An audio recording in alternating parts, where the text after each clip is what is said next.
Warning, this video contains strong language and scenes of a sexual nature from the outset and throughout. I'm Nancy May and I'm from Beckenham in Kent.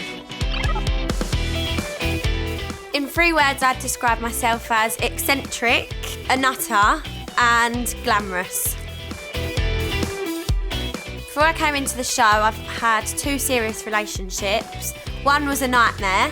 He slept with a lot of girls, and the other one was nice, but I just don't think he was ready for a relationship.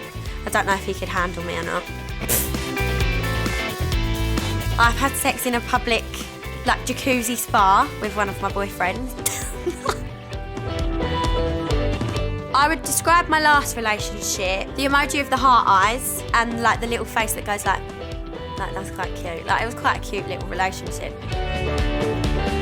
Someone I would fancy would be, I really like Bear off the season before. He's really funny, I just think we're quite similar. I don't have any really famous people that follow me. I just have a couple of Towie people, like Michael Hassini, who follows me, but no one major. Justin Bieber would be my dream celebrity follower. The emoji I really like using a lot is the moon face. I just think it's so funny. When someone says something, I'll just do it, and it just is If I saw an ex in an unexpected location, I'd probably just give him a really dirty look. Why would you come here? You're irrelevant. Bye.